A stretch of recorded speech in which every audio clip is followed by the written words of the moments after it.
titties and call me Biddy. It's Between Nerds. My name is Drew Philip Elias, and I am the co-host of Between Nerds podcast here with my other co-host, Mr. Aldo Mendez. What's up, buddy? Hey, how you doing? We also have Miss Karen Ditz here. Hi, guys. Karen Ditz, my girlfriend, the love of my life, is in the studio with us to talk about season 2 of Attack on Titan. It's all lies, deception, and flesh mechas on today's episode. Yeah, it's drunk wrestlers eating each other for likes on the internet, which is essentially Pornhub.com. But I was telling you that the fucking... I find it weird that I found that low Asian version of AOT or something like that. Yeah. Where they're because the Titans here in this anime, I'm pretty sure you guys know, they're all naked, but there's no sexual organs. Right. But one version of AOT has like trunks on them and shit, so they do look like UFC fighters. That's disgusting. I was just kidding. But before we get into the discussion of season 2 of Attack on Titan, I do want to plug our promos and go over our giveaways for the month of August. If you want to enter our August giveaway, please use hashtag NerdyPause. That is hashtag NERDYPAWS in an original tweet or Instagram post to be automatically entered into our monthly giveaway. And for every like and retweet on original tweets or Instagram posts using hashtag NerdyPause, we will be donating to the Humane Society of El Paso. Thank you to Mike for using the hashtag recently. We've gotten like 3 new entries. Cool stuff. So I'm excited for what our randomizer is going to come up with for the month and who's going to win the August giveaway. Yeah, we've I don't know. It's been a cool giveaway week because we gave each other some presents. I bought myself a present that was the Beastars thing. Yeah. It was dope. You got a Yoko. Have you opened it? No. I'm afraid to take it out of the box. Yeah, it's because I don't know if I'm supposed to take figures out of the box or not. I really don't know anymore. I would really wish you did.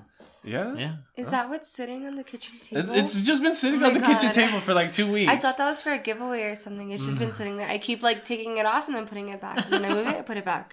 But anyways, we are getting into season 2 of the critically acclaimed fucking newest modern anime classic, AOT.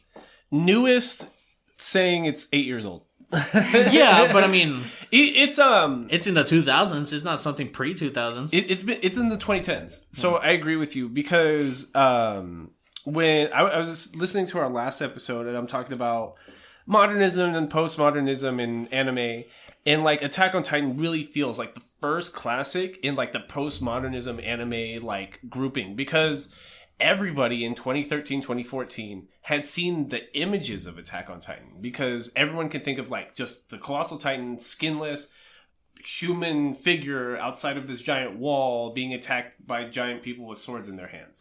Like it was such like a cultural phenomenon that broke even like the anime spectrum at the time. You see a lot of references of it like in shows like Rick and Morty. Yeah. You know, it's known. It's pop culture. It's crazy. And that's what was so frustrating. We're talking about season 2. We talked about season 1, like 3-4 months ago already? Probably. Season 2, from the anime community perspective, people that weren't reading the manga, it was so frustrating because season 1 came out in 2013. We didn't get season 2 until like 2016, 2017. So we had 3-4 years of just like this gap in media production because it was such a monster hit. Like it was almost like the author, the manga publication, and the studio couldn't agree on how they were going to profitize like off this discourse happening around this anime, that it kind of kneecapped themselves. Because by the time we got season 2 in a vacuum is super confusing, and it's just setting up subsequent seasons. That it's like, we waited 4 years for this. How are you still not explaining to me what the fuck the plot is? No? Yeah. No, it's like frustrating to like it because I was about to say like it sucks so much, but it doesn't suck at all. It just sucks so much because you don't get any answers, and like it leaves you with 20 questions and that's it. But again, that's something to say about an anime that's loaded with characters, loaded with dialogue, loaded with different situations, because in the last season we stopped them finding out there's titans in the wall, and season 2 immediately picks up after that.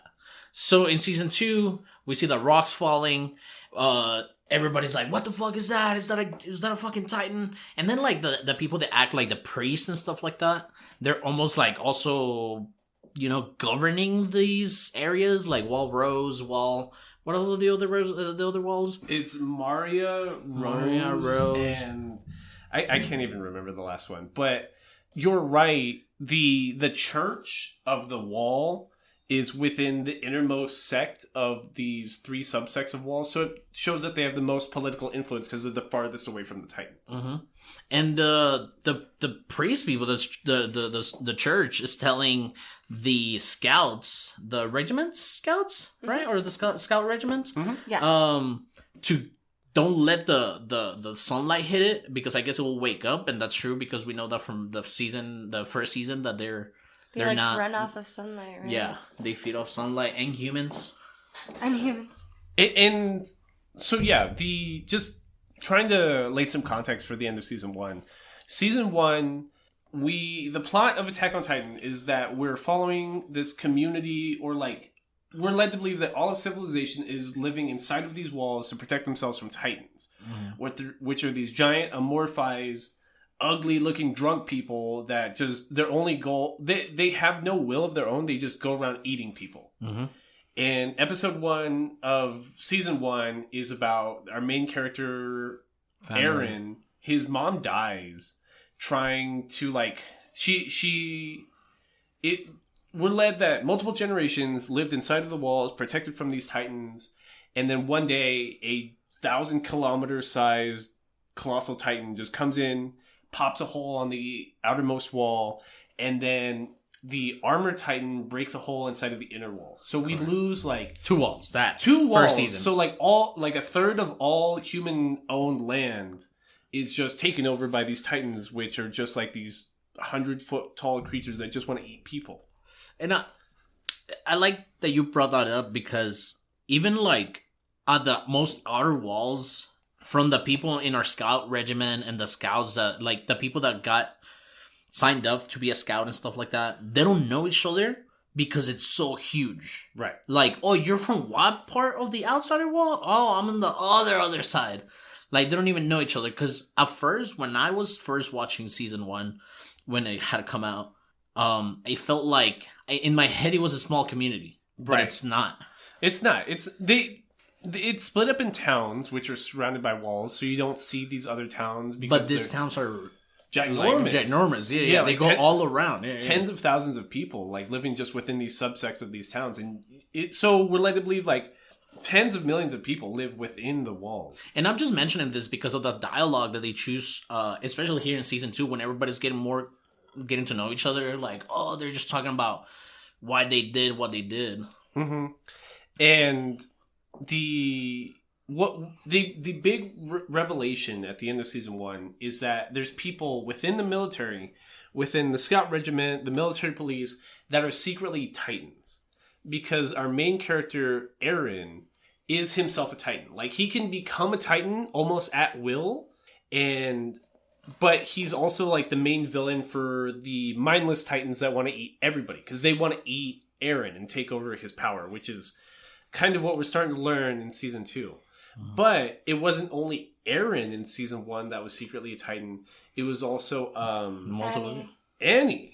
She was also one of the scout regiment trainees with Eren and Mikasa and Eren's childhood group of friends. She was the female Titan, right? The blonde girl with the big nose. Yeah. and she, there's nothing wrong with a big nose. Just she had a big nose. That's what was scary. Is because when they thought she was just a mindless young person Titan. No, when she was in Titan form, and they were like, who is this? This special Titan that's actually able to almost complete thoughts and is breaking up our battle regiments and stuff like that. But that's because she was one of the trainees. She knew the training. Mm-hmm. And you're right, because they even talk in season 1 about the different kind of Titans, the mindless ones or the predictable ones, and then you have the erratic ones and stuff.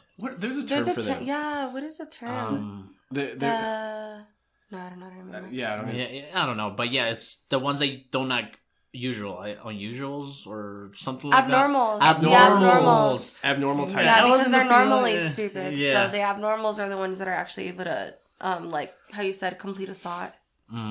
And we finished with Annie getting crystallized in this fucking rock. She doesn't want to be completely eaten or taken over by Eren because like the big shonen fight is a Titan fight between Eren in Titan form and Annie in Titan form, but they break a hole in the wall and we see a face like the colossal Titan in the wall that explains that the entirety of the walls are composed of crystallized But that was colossal also Titans. like one of those like clickbaits because it didn't happen right away at the very end. Like it was the you know how they put all the credits and then later you were able to see it. What is that? It was an after credit scene. It was an after credit scene, yeah. So I feel like even a lot of people didn't see it because didn't we tell Vianney about it? I feel like we did. Which one? Because the final scene showing that there's a colossal Titan inside of the wall was an after credit scene. Yeah, she didn't see it. Yeah, because I made her stop. My bad, babe. But you know, she's seen it already. She's in season 3, season 4, part 1, and she still needs season 2. Season 4. Season 4, part 2, right? No, 4, part 1. 4, part 2 hasn't come out yet. That's why she still needs to watch. Yeah, season 4, part 2 is going to come out in January 2022. And she still has to wait for the dub because she was just a dub. The dub for season 4, part 1 is on Funimation, but it was just so wild at the time when season 2 came out because the entirety of the anime community had been talking nonstop about Attack on Titan. And I'm glad that you brought that up because if we're trying to follow this as a podcast conversation, from what we know from the first season, it's about a kid trying to almost have revenge on the Titans. Like he's so... Because they ate his mom. Yeah, because they ate his mom. And then on season 2... his character kind of gets tossed around like hot potato around with different groups, right? But they don't really explain anything on his. They don't unfold on his story any longer. They're just trying to set up things for the later season. Everyone around Eren sees that he has value because he has the power to turn into a Titan and not like lose himself. So he's an actual person inside of a Titan. And they don't fill you in what that actually means until season 3. Because, so if you're thinking as an anime-only viewer, season 1 comes out in 2013. You have to wait 4 years until 2017 for season 2 to come out. And you're thinking, oh my god, I'm going to get all the answers, all the backstory. The Titans in the wall is going to make sense. Eren having powers is going to make sense. We're going to figure out who the actual villains are. And then season 2 ends and none of those questions have been answered. And you have more questions. And you have twice as many questions now. Yeah. So now who the fuck is the speaking beast guy? Yeah, what the fuck is this with monkey with hair? Sorry, guys. Who like why does Ymir have Titan powers? Why did these other 2 nerds we've been following this whole time have Titan powers? What is going on? And nobody's freaking out. No one's freaking out. It's sad because comparing it to even last week, Lelouch of the Rebellion, they'll have large swaths of like loss of life and just like totally move on. They'll be like, they're just chess pieces, it doesn't matter. Attack of Titan's like, everyone within the wall is all the people society is going to have ever. We just lost 10,000 people. We just really lost 10,000 people. Like I've heard the really fucked up like non-humanitarian point of view with like even current events. Hurricane happens. 100 people die in South Louisiana. It's super sad. But then you hear like really savage pundits be like, we have 7 billion people in the world, 300 people. What does that even matter? That's so sad and like evil, bro. Oh, did you see that fucking conversation? I think it was in fucking stupid Fox News with that bar guy that had that one show that was talking about if we keep giving people food stamps, they're not gonna go to work. Crazy. Dude, crazy. Fuck this guy. Which is dumb because it's like... And it's all part of the anime. Like, AOT has that. Like, AOT will let people starve if... AOT has a communist manifesto, and by season 4, people will break down like the socialism aspects for the politics that get involved in season 4. Like, it's really, really weird to think about. But we almost knew that from the beginning, didn't we? Because with season 1, but it just gets getting worse. Like, well, I want Karen to explain it because, like, what made you think that? I just mean because when that one person who was in charge of some military team or whatever, he was playing chess with like someone who was super important inside the inner wall. Yes, we're talking about... It was Pixis. Pixis? It was Pixis and like a royal noble. Okay, yeah, and then so he just had to pretend to keep losing to this guy just to keep him happy because he needed to be happy. It was an aristocracy. Like it was political power based on your family's name and influence. So I feel like that's when it was super obvious. No, you're right. Because by the end of season 1, once the royals start dying, it's like, that's not going to protect you from these fucking titans. It's all about military strength. That is the current plot to where we are halfway through season 4 of Attack on Titan. Is that it's about political and military strength more than it is like your family's name and influence. It's fucking crazy. And but without talking about season 4 and season 3, yeah, we're trying to go like broad concept without doing spoilers. Correct. Because that's what's fun about season 2 is that like you just really have no idea. And like I was telling you, you watched this for the first time. For me, it seemed so long. And now rewatching it for the podcast, it's 12 episodes. I watched it like 2.5 times. Yeah. It's just easy to watch, but now I know what's going on. I feel like when I was watching it this week, I ironed my shirts for 3 hours and then I was just like done. And I'm like, oh shit, for real? That was it? Well, I binge watched it almost in one day, remember? Was it Wednesday? Karen watched it like all day Thursday. He was like, oh, you're about to be on the last episode. I was like, wait, what? Like, I finished it today? What do you mean? Yeah. Well, but it felt long in context at the time. Because think about how we watched Miss Kobayashi Dragon Maid week to week. There's like, but I hate that. Yeah, but see, imagine watching Attack on Titan like that. Week to week? Every week, you're like, okay, we're going to get answers this week. No fucking answers. Okay, next week for sure. Next week for sure. All the answers. Nothing. No fucking answers. More questions, if anything. And all right, and then next episode's the season finale. We got this. All the answers right here. For the first episode, you see the Beast Titan. That was like, it's the first episode. Like, don't give me more questions. Yeah. And it's barely the first episode, and you already have like this huge new question. Right, and it's somebody who's almost as big as like the Colossal Titan or somebody. They made him look massive. They made him look like he was bigger than the Colossal Titan. He looks like an NBA player because his arms go down to like his ankles, but he's also 500 feet tall. So it's like, what the fuck? And then he spoke. And like he speaks too, and we've never seen a Titan speak before. Because even Eren in Titan form would just yell and growl and shit. Yeah, he gets angry. And I don't know. Right now, I mean, we're following Eren, we're following Misaka, we're following our like our first three. Armin. We're following fucking our two other guys. What's his name? Reinhold, Berthold and Reiner. Berthold and Reiner. We're following the 104th Scout Regiment. Correct. And in there, it's also Ymir. Ymir. Yeah, Ymir and this other girl named Krista at the time. There's Sasha around. Connie, right? Connie, yes, we have Connie. And they're all just trying to work through what they just find out about the wall, right? And they're trying to patch that down. And we find ourselves at the top of the wall. And Gabby? No, Gabby, I'm sorry. I don't know why I keep calling her. Haji, she is harassing the priest guy.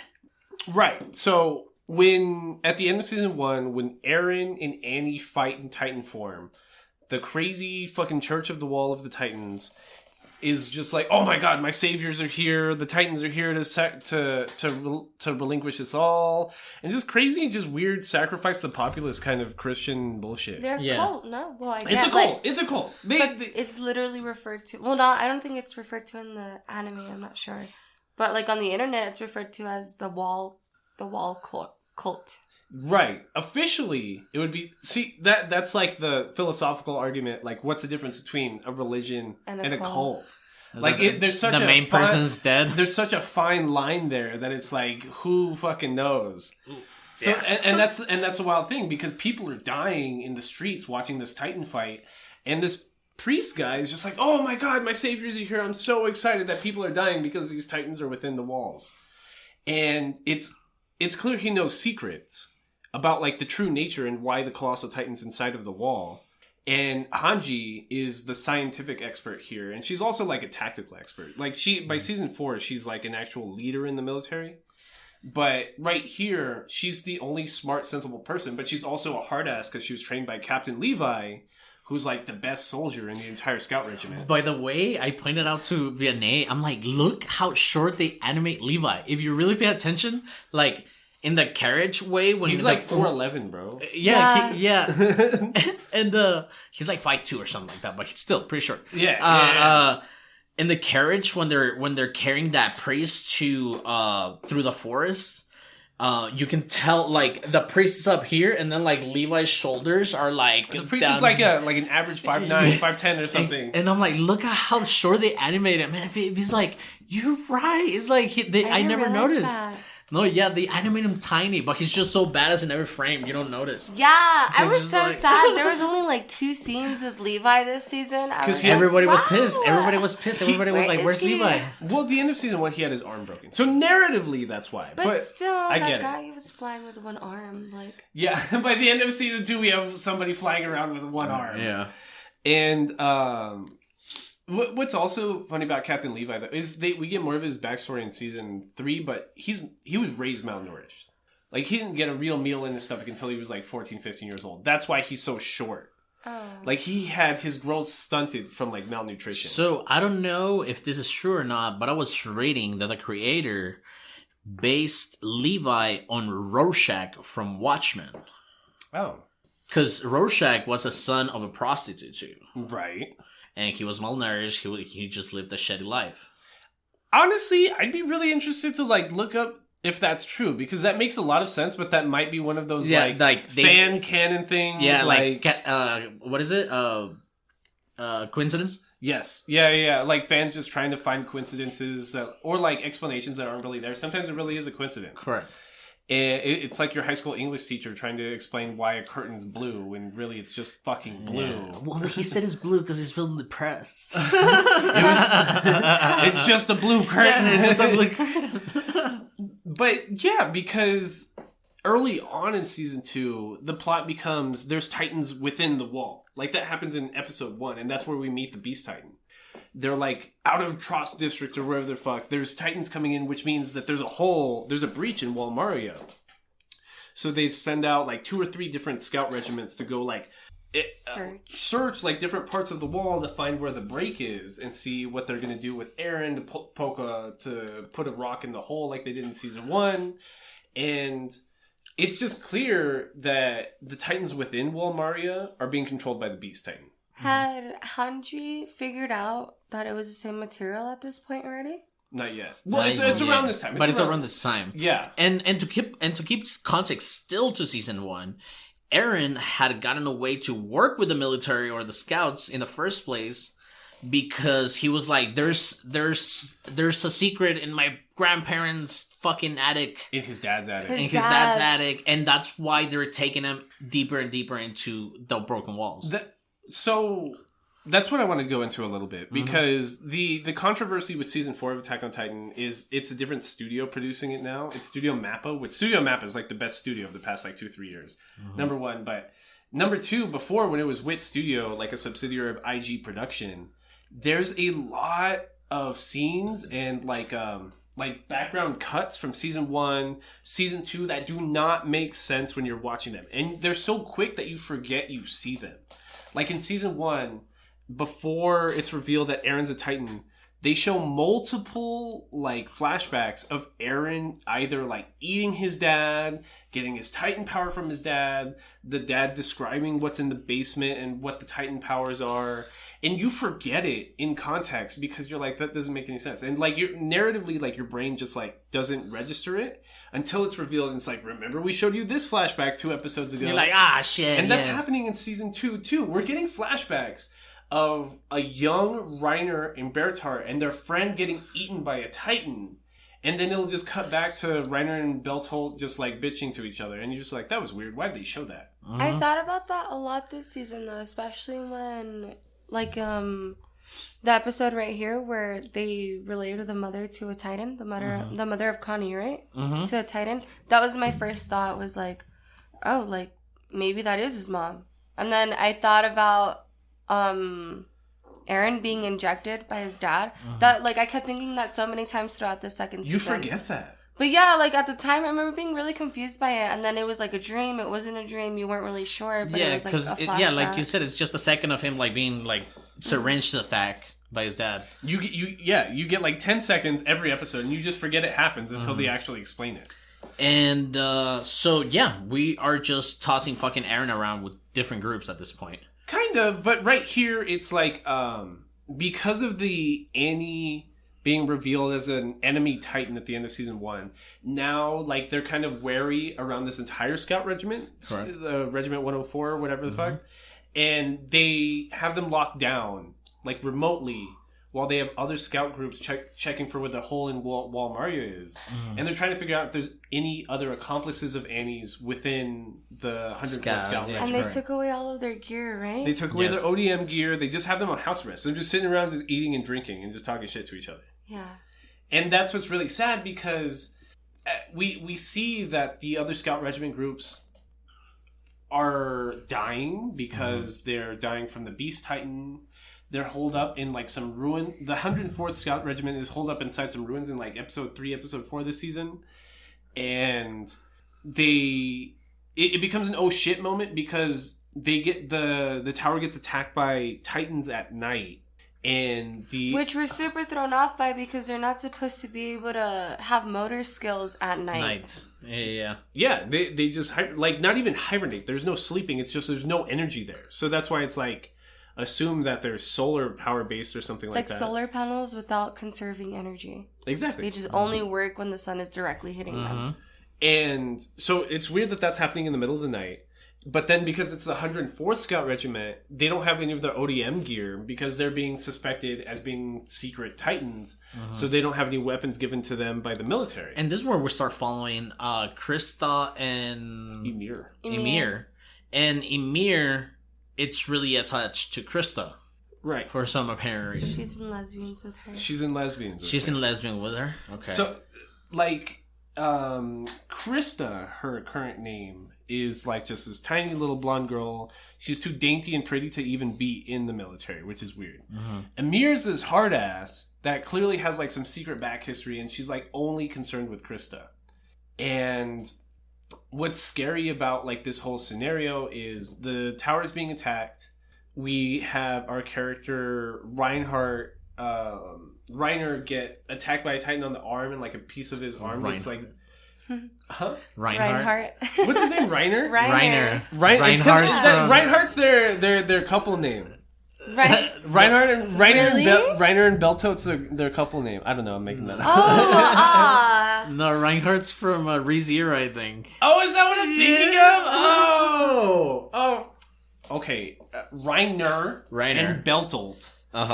Yes. Reiner is hanging out in the tower when the Titans get attacked. He gets almost half his arm bitten off. And this is when they were hanging out in the house, I think this is where it starts happening. But every time Reiner talks and he's next to Beltor, which is always is, like, Beltor, he's always like doing this, like he's giving him the side eye. Like, it's clear he's thinking of something else, like, don't spill the bean, but you don't notice it at the time.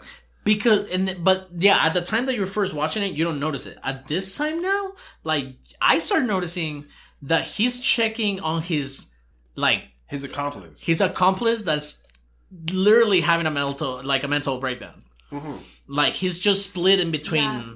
I noticed it a lot, especially, right before he, like, spilled the beans, and then while they were on the tree. It was almost like he's even scared of him while they were on the tree. Like, dude, like, get it together. And even after they fucking spill the beans and they're in the tree, he's still looking at him like he's about to flip. And that's what I'm saying. He's, like, suffering, like, PTSD in the informant kind of way. Like, when you're an informant for the FBI or something like that, or the cops. Have you ever been an informant, Mr. Aldo? No, but I just watched The Departed recently. You seem scared to me. When you go deep into it, and, like, he's just, like, kind of having, like, a split personality. No, I get it. He's clearly anxious about something, and there's something else going on here. Because there's even more backstory between Ymir and Krista, And because we get to this tower that's being overtaken by Titans, and at the top of it, the scout regiment's just kind of like, well, we're fucked, right? Because the people that were actually had ODM gear and were trying to protect us, they're all being eaten because there's just so many Titans here. And we see Amir look at Krista and just be like, fuck it, like, I'm gonna do it. No, she asked for a knife. She asked for a knife. Because they were like, we don't have any weapons because they took away all of their gear. And then Connie said that he had a knife? Mm-hmm. Yeah, Connie pulled out a knife. He's like, well, I have this. But, I mean, what is a knife going to do to Titans? So then... It's like a little shiv. Yeah, it was like a little shiv. And so that's when Amir asked for it, and she looked at... Connie. Is this... No, she looked at... Oh, at Krista. Krista. Yeah. Is this before or after Rainer sees her get like a can of food in a different language? After. Oh, yeah, that's true. That's when he became like sus of her. He's like, what? And he's trying to act it too, like you said. He's like, but this is another language. How do you know? How do you know? For context, the scene that's being described here is they're holed up in the tower. They assume they don't have any rations, but they find old rations. Emir and Reiner do. And Emir looks at the can and is like, oh, these are going to be really good beans or beets or something. Something very specific, like a very specific kind of food. Reiner looks at the can. Anchovies or some shit like that. Yeah, it was anchovies. It was pickled anchovies or something. Something like that. Sardines. Yes, sardines. And then Reiner looks at the can. He's like, Amir, how do you know this is sardines? Mm-hmm. This is in another language. And that's like the cliffhanger. We get a lot of cliffhangers in every episode. It reminds me of like what did Zelda. She say? She didn't say anything because she's just She like, just stayed quiet? Because I remember that. Like, I specifically remember that. But I'm like, what did she say after? that was the end of the episode. It was the end of the episode? Because I was like, they switched scenes or what happened? That was the end of the episode. So it picks up on the next episode right there where like there's that confrontation, but then somebody's yelling, hey, there's fucking Titans in the tower. And so then they get like distracted from that whole exposed scene. Do you think, because I was thinking like, did she fuck up and was like, oh, look, the sardines, and didn't even think twice about it? Or was she just trying to get him, like, just to be... I think she didn't notice it. I really think she was hungry and she was excited to go through this stuff. It seemed like she knew that they were Titans as well. And I think she was trying to be like... You think she was trying to, like, give a nod to, like, hey, I know your secret. I think so, because the next episode, like you said, the confrontation gets diffused by, like, yo, there's Titans outside. I don't know. We don't even get a resolution. She did look there. She did look scared though. She did look like, oh, I've just been exposed. Because we don't get the resolution there because the next episode she's fighting Titans in her newly transformed Titan form. But like she's comparing it to Erin's like 20-foot Titan form. She's only like 8 feet tall. High speed attack. Yeah. She looks bad. Like, if they made an ugly... Like, Titans are ugly. And, like, the characters... Like, the character design for, like, the regular people... I mean, they're not ugly-looking anime people. You know what I'm saying? But the Titans look fucking gross. And she does look fucking gross. She looks like the worst Titan that I've seen so far. She's like 10 feet tall and 6 feet of its head. But she's she has fast speed attacks, though. She jumps like a frog or something, right? That's how she, like... moves really quickly too. And she has a strong jaw. Yeah, she has like sharp teeth. It's not really spoilery for me to explain it, but for context, Karen kept asking me through the week, like, why is she like this? Why is he like that? And like when I'm trying to explain things, I'm like the Armor Titan, the Colossal Titan, which they're never explicitly like named in the anime. Really, it's kind of like there was a giant Colossal Titan, but like from when we were watching it. As the anime was coming out, we called them the Armor Titan, the Colossal Titan, which like became their newly adopted names. And Emir's Titan form is called the Jaw Titan. And oh god, Erin's has a name too, but like I can't even remember. It's the Attack Titan. Yeah, it's the Attack Titan. And then there's the Beast Titan, which we saw the monkey, the monkey guy. Beast Titan. Yeah, and that becomes. Like the female Titan, it's literally called a female Titan. Which it's never explained what would happen if like a man got the power of the female Titan, but whatever. Mm-hmm. It's by the end of season 2, Emir starts using language in her Titan form, being like, I stole the power of the Titan from Bertolt and Reiner. I stole the power of the jaw from this other country, from this other civilization. And so it's not fully explained until season 3, but in season 2 they give you context that like this is something special. Mm-hmm. Like the power to be your own person inside of a Titan is something that's inherited. The same with like inherited memories that you get from inheriting somebody's Titan form, which is why Aaron, the main guy's name's Aaron, right? Aaron Yeager. Aaron Yeager. He has flashbacks in season 1 that, again, you're not sure if they're memories, if he was told this, if they're full-on flashbacks, but he's seeing somebody else's memories from the previous owner of the Titan he has. It's so crazy. It's crazy because, like, they're telling you right here that this is happening, but not explicitly. Like, it's told explicitly in season 3. In season 2, it's like, that's not spoilers for me to tell you that, because the anime itself is showing you that that's happening. It's like how, like, you were able to use the robots in NGE. Like, you had to be compatible with the thing to fucking use it. And they don't tell you straight up like that. They have you figure it out. They test you, and then they text your neural link or whatever it was in NGE. Yeah. I hadn't made that connection yet, so this is like new information for me. It's because, like, it's not spoilers, but it is spoilers. Because it's explained to you outright at one point in season 3, but in season 2, it's showing you it's happening. In season 2, it's like, this is somebody else's memories. Like, in this instance. we're telling you, this is what's happening. Right, so that's what was, like, crazy, even when season 3 came out, because it was like, everyone had all these fan theories, and there was so many, like, YouTube videos being like, my theory, or explained revelation on Attack on Titan season 2, and just all this crazy fan theories and stuff like that, but they were really confirmed by season 3. Yeah, it's a great anime, and if you haven't watched it yet, it's because this is one of the few times that, like, the anime community, if you'd call it a community, anime fandoms really came together for something as it was coming out, because it was really like, you weren't talking anime if you weren't talking Attack on Titan for like 4 or 5 years. There was no other way around it. It's not like, you can't even compare the hype for My Hero Academia, because it's like, it was really cool and a new thing for a couple seasons, but then nobody talks about it again. It's you almost want to compare it to the hype that came out behind Demon Slayer, where it was just like, everyone's talking about it, everyone can recognize the characters from Demon Slayer, but Demon Slayer was there and back so quick. Like, it ended, and it came out and ended so quickly. We never got that full roundabout cycle that we keep getting with Attack on Titan. And like you were saying before, like, it seems like the creators, the directors, the studios were freaking out, and I don't know why they went with MAPPA. I don't either. You know what I'm saying? Because, also not spoilers, but kind of spoilers, like, the Beast Titan is still in season 4, which season 4 is being produced by Studio MAPPA, not WIT Studio, which is a subsidiary of Production IG. Because WIT's animation looks good. It looks fine. It looks great. It looks excellent. Because, like, WIT Studio will animate the Beast Titan. He's all in motion. Almost every hair's in motion. But then you watch the Mappa Studio Season 4 version, and it looks like PlayStation 2 graphics. It looks like Final Fantasy 8. Like, it looks like something that came out 15 years ago. That's how bad it looks. But we've talked about how the director for season 4 of Attack on Titan, the MAPPA employee, he looks like shit while trying to produce this anime. Like, he's being worked to death.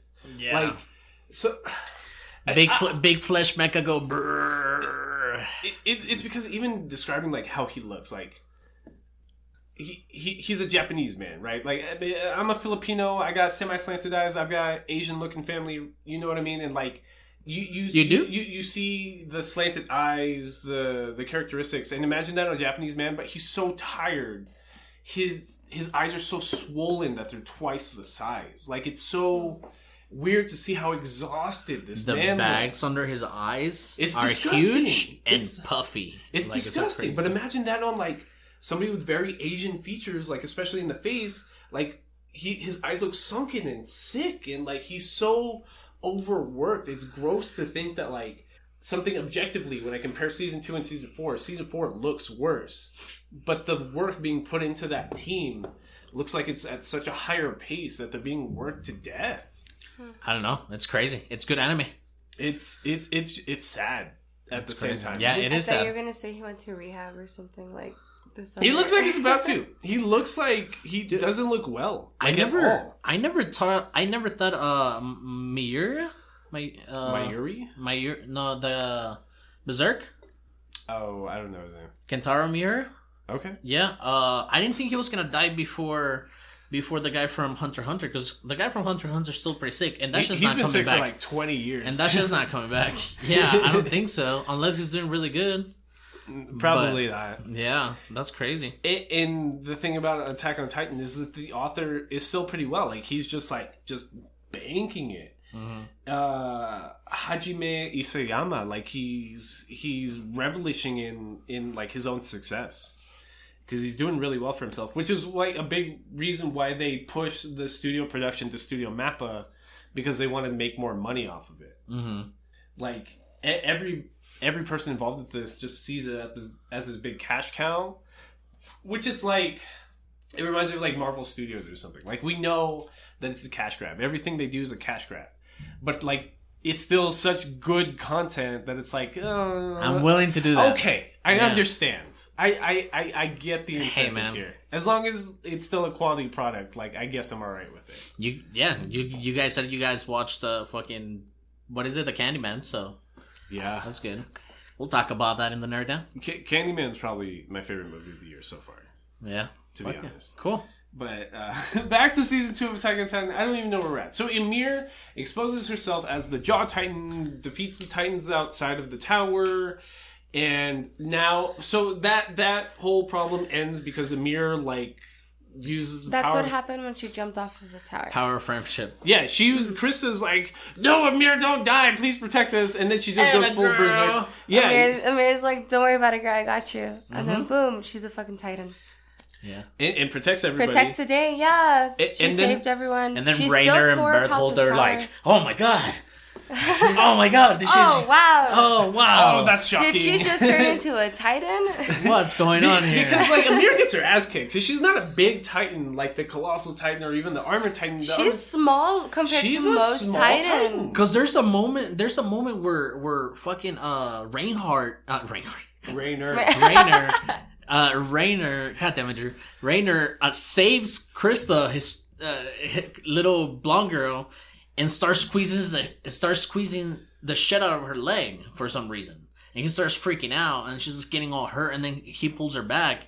And again, in this moment, Berthold is looking at him, and he's like, don't freak out, bro. Don't freak out, bro. Keep it cool, bro. We're in public. Yeah, like the worst, like what is it when you have a pet that helps you with the anxiety? A service? Yeah. Animal? Yeah. Service dog? The worst service friend ever.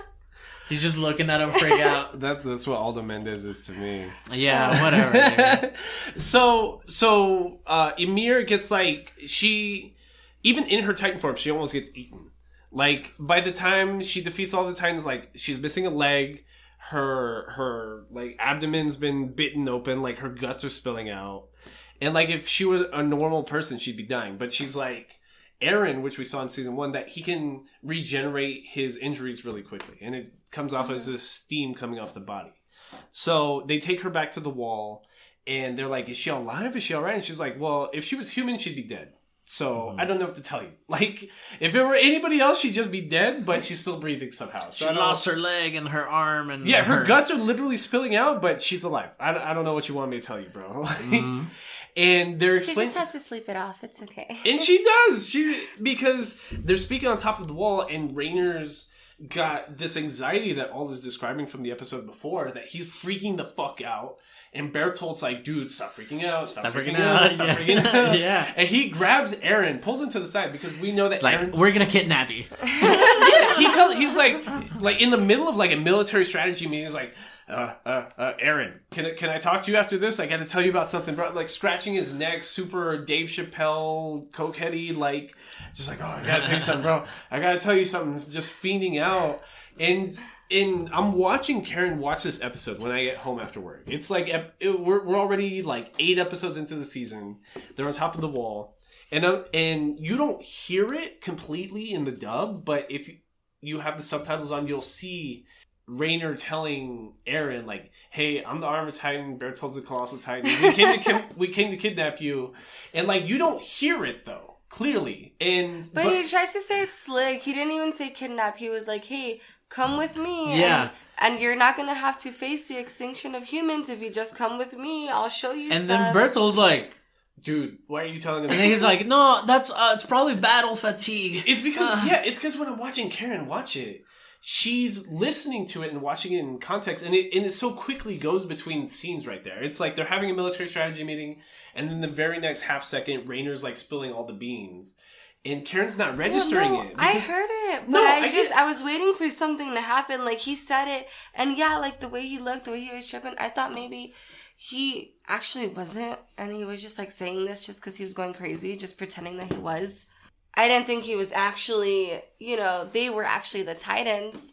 But because he just said it while he was freaking out and he looked like he was fiending off of something, So I was like, okay. Like, I just kind of let it pass. But then Drew was like, but did you listen? Did you see what he said? And I was like, yeah, he made me registering it.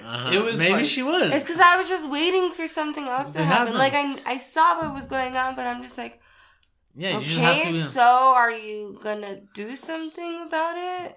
Like, what's going on? But Drew's like, but did you hear it? He even made me rewind it and like go again. And he's like, did you see? How many seconds? Like 5 seconds? Yes. 15 seconds? Yeah, to go back just to like watch the whole thing again. I'm like, okay, yeah, like, yes, like they said this, right? He's like, yeah, and he's freaking out, and I'm like, okay. It's because it's because it's treated so nonchalantly. Because there's a commercial break like right there. Like Reiner at the beginning of this episode spills all the beans, and then you as an audience watching experience is like, bullshit. Okay, whatever, bro. Yeah. And then it cuts to commercial, and then the very next episode is just like, no, dude, for real. Like, I'm the Armored Titan. He's the Colossal Titan. This. You're coming with us. And then, but it's not until like we see Mikasa in the background listening in. Because she protects Eren at all times. And she just hears him. And she's like... And she registers before the audience does. Like, oh shit, they're fucking serious and they're actual Titans. Mm-hmm. So you just see Mikasa come out of nowhere and start like... tornado bleeding like these two nerds. Well, like very slightly. Like, I'm a paper cut you real quick. Paper cut. And then she's like, and then they transform fucking into... Armor Titan and Colossal Titan, and then she's like, I should have fucking cut their head. I'm like, yeah, you should have fucking cut their head, stupid. It's because she thought they were friends. She didn't want to kill her friends, without fully understanding the situation. Because they've been training together for years. No one knows that they're like Titans. 3-4 years already at this point. Yeah, they're big bros. They're big bros. They grew up together. Especially Raynor's like everyone's big brother, isn't he? Mm-hmm. He's like a leader. He just has like a mannerism of taking care of his team. And that's what I'm talking about like that stress that he's going through, because he wants to complete his mission, but then all the time he brings up like that honor soldier thing to do. It's like, no, dude, it's almost like the new Captain America in the Patriot American or he was the new Captain America. Yeah. He was having the shield. Yeah. The phony ass one. When Falcon became Captain America? The one before that guy. Captain America, but the ugly one. Yes. Okay. Yes. Fuck, I don't remember his name, but I get what you're saying. Yeah, he's trying to be like, like Peacemaker in fucking Suicide Squad. Right. And... But then but even though he's still fucking Eren up, he's still like, I like you, dude, blah, blah, blah. You know what I'm saying? We should look and see if they're okay. It's like, dude, shut up. As soon as you're like, what do you mean? Yeah, exactly. And that's when we're at the trees after that. Right. Well, we get a badass fight. We get a badass fight. Because immediately, Mikasa cuts off Raynor's arm and almost cuts Bertolt's neck in half. But because he's a Titan, he heals quickly. So they transform into like half of the Colossal Titan, not the whole Colossal Titan, but the entirety of the Armor Titan. And Reiner, as the Armor Titan, tries to grab Eren and run away with him. And Eren, he's bipolar. Like the whole story of Attack on Titan is about how bipolar this one fucking nerd is, and at any second his whole personality and attitude can flip, and all of a sudden he's just angry and pissed. It's like he doesn't know. Like, if you ever met a drunk person like that with you, like I've met plenty of drunk persons, but somebody like that, like half a second of something, like their whole personality flips, and they're just down to like box anybody, and you're just like, dude, what'd you say, bro? I love you, bro. We were just talking about our love for each other. You're trying to fight everybody in the bar now? That's Aaron. He is such a bipolar weirdo. They disrespect him for half a second. He doesn't even fully understand what's happening. He's just like, I'm fucking them up. I'm fucking them up. They pissed me off. I'm gonna transform, and I just gotta fuck them up now. They pissed me off. It's weird because it almost seems like he picked the right path, but he got a different lesson from it than we all thought. What do you mean? Because he learned. I mean, from the beginning of the first season, you know, like we were talking about, he's trying to take revenge. He's just trying to be a soldier and kill fucking Titans, because Titans killed their family. And now, Aaron's. And now it's not even that, dude. Like, we see that these people inside the Scouts are just out here killing people. Yep. And people he thought he was like some of his best friends, like people he grew up with. Like, when he thinks of himself like becoming a soldier, like these are people he really trained with and shit. Yeah, so now he's just like, holy shit, am I fucking fighting with them? Are they good? What do? Do I listen to the Scouts like Irvin, or like, you know, like what's Erwin? Yeah, Irwin. Like, he's a really cool fucking character. Mm-hmm. Love that dude. He's a fucking badass. And Levi and shit like that, but like, it just turns fucking wild for this kid that we're seeing grow up, because there's a lot of time skips throughout this fucking season. He gives himself speeches a lot. Yeah, he does. He talks like, shit to himself a lot. Every time that he gets really upset and he's gonna turn into a Titan or wants to, there's like this little like 15-second speech that he's like, I'm so mad. They did this. I have to kill them. And then boom. You guys are the worst. Yeah. Which is exactly what happens. He's been dragged down the wall by the armored Titan.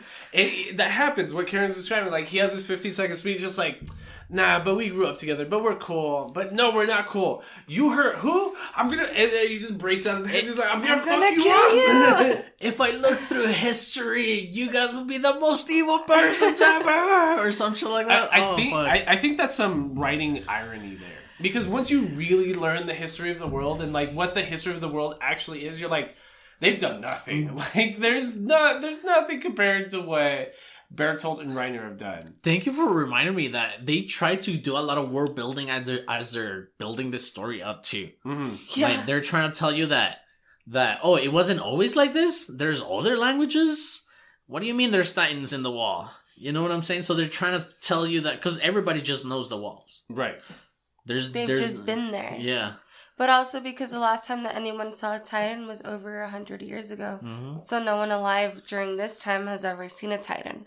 Which makes it more impressive the way that they're able to fight them, because they've trained forever, but they've never actually fought anyone. And then in those 100 years, there were Titans inside the fucking walls. Yeah. No. Yeah. No, you're right. That's really all that's happening. And this is what Aaron's going through. He's going through this, but we're watching him getting his ass kicked at the same time. So he turns into the Attack Titan. He tries like straight up just boxing the Armor Titan, but this guy's literally covered in armor. So it's just like he tries punching him in the jaw, he just knocks it out and just like knocks. Like MMA submissions now. Like, he's trying to do like fucking triangles. Well, yeah, because he remembered he was, when he was in his human form, he was like getting beat up by, what was her name? Annie. By Annie. And then Annie taught him some like MMA wrestling move that he took down. Misaka was like, all right, Annie, let's you and I go. And everybody was like, oh, Misaka and Annie. Yeah. I remember when... Mikasa. Mikasa. You know? Mikasa? Mm-hmm. Yeah. Your casa? Mikasa. Your casa. Mikasa es tu casa. But he started doing these like super MMA wrestling moves things that we even paused while this was happening, because I told you, I was like, oh, let me try this on you. And like, I didn't try to like actually slam him down. But we did like the exact move. Like, I did it without like dropping him. Uh-huh. But he was like, oh my god, no, it does work. I almost fell over because it's just kind of just like turning somebody's weight against them.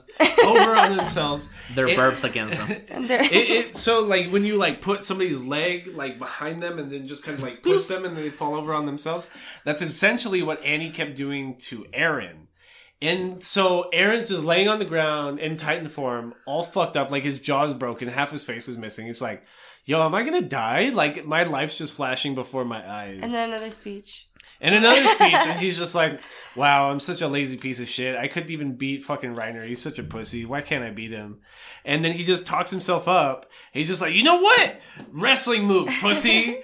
And you see, like, the rest of the scout regiment who was at the wall with him start explaining to him, like, it's Commander Hanji or whatever her name is. She's like, listen, Aaron, you can't punch him. If you just break off his leg with wrestling moves, then maybe we can get out of this situation. Mm-hmm. He's just like, all right, bet. Like, that was his ringside talk. And then round 3 go, he gets in there. Triangle choke. Yeah, triangle chokes and just arm like, bars.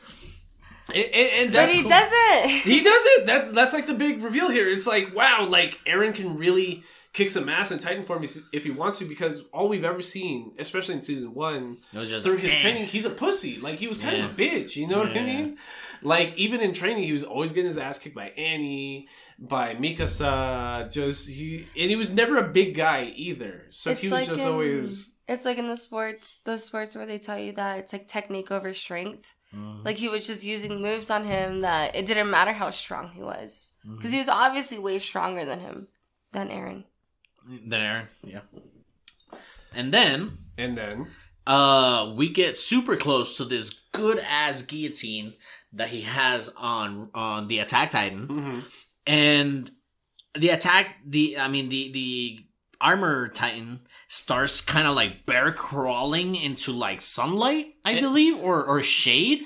Under like a certain section of the wall, like right under where the Colossal Titan was. Right. Which again, like as you're watching, it feels like an MMA fight though. Like when you see people crawling along the cage, like that's what it looked like. And that's what I'm telling you. Like I told you in the last episode that the creator took inspiration from, because he likes MMA, he likes the UFC, he likes watching UFC. Right. So he took inspiration on the Titan fights and the way they were doing the fighting. Because Annie.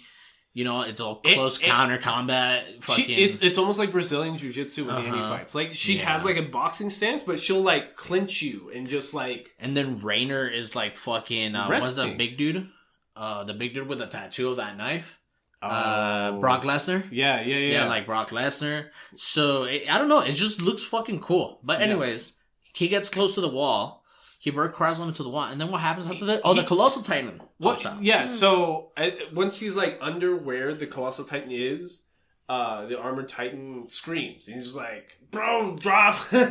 So you just see the Colossal Titan just kind of like tumble himself off of the wall. Mm-hmm. And that's where, because he's been letting off a bunch of steam and heat so that like the Scout Regiment can't get close to him and can't get near the nape of his neck, he grabs Emir like on the stretcher and then starts coming downwards on top of Aaron's Titan form. He swallowed Emir, did he? Yeah, he swallowed Emir, and then he's coming close to, like, hurting Aaron in Titan form. And that's when the Armored Titan just opens his jaw and just bites off Aaron's, like, arms and legs and kind of, like, eats his human form that's inside of his Titan form. Mm-hmm. And then they both just kind of run away together. Mm-hmm. And by the way, the Colossal Titan is the only one without skin, which then again makes me think about his power producing steam. Does he purposely become a Titan without skin so he can regenerate that skin and create that smoke? I think so, because we see another reincarnation of the Colossal Titan at a certain point, and I think he has skin. Yeah. Because his power is to fucking steam the fuck out of everything, right? Mm-hmm. Hell yeah. And after that, we get... So that's like the end of like the second mini arc or so. So we get like a build up, we get the revelation about like other people being Titans within the Scout Regiment, and then the last like 3-4 episodes is a small stretch of just like Aaron is officially captured by Reiner and Bertolt, and it's about trying to re-catch Aaron and take him back, and also rediscovering like who Reiner and Bertolt really are. So, like, the last third of Season 2 is that last little bit. Just trying to explain, like, what the significance of of the Attack Titan and who Reiner and what Reiner and Berthold's actual mission was. Mm-hmm. We got a cool almost entire episode of them being on the tree, which is when they were like talking to each other. That's when we as an audience were able to figure out more things, I feel like. Mm-hmm. And that's when we also realized that Reiner actually did have like a multiple personality disorder, which Ymir called out. And we even saw Eren without like his arms and legs at this point too. He's all like... Yeah, they're like regenerating because they got chopped off.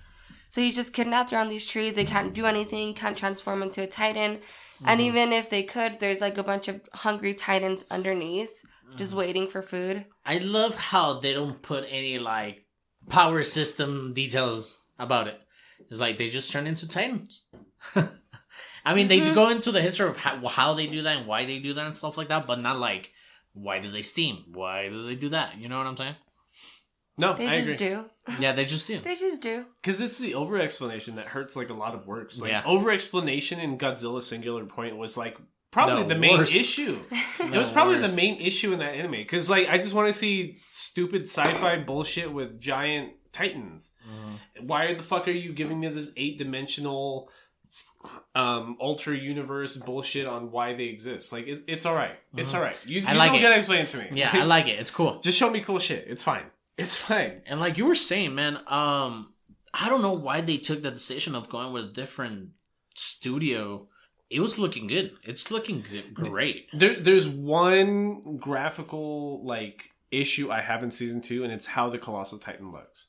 Do you remember how he looks when he's on top of the wall? Mm-hmm. Like, it looks super computer graphic-y, and it doesn't blend in well. It looks kind of it's because the issue with animating Titans is that they take up the whole screen because they're big. They're Titans. That's why it's so expensive to produce Attack on Titan.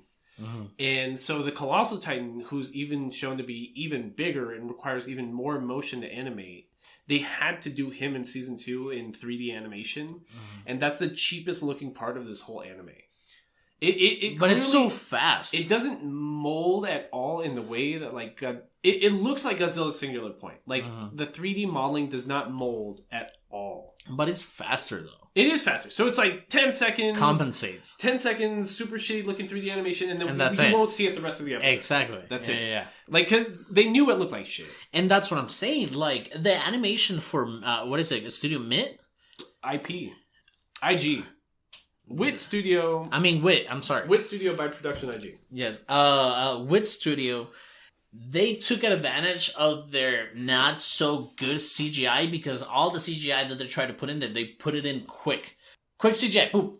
And you don't see it. Yeah. You like it. No, It looked good.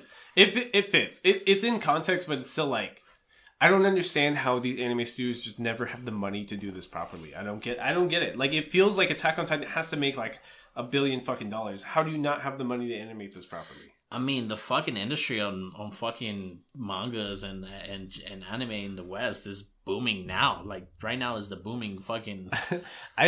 3 weeks ago, I triggered one of the executives for Adult Swim, the main guy in charge of like importing anime production onto the Adult Swim platform. And he was really like replying at me specifically like, hey, you little shit, stop talking shit about me importing anime that's not really anime. You're like, fuck yeah. It was just like, You said something super like... I didn't even tweet at his account. I replied to a news article that's right. about reporting about how Adult Swim and him were hiring anime studios to import anime onto the Adult Swim platform. And then I replied something super snarky and short that's like, is it really anime if it's not being produced by a Japanese studio?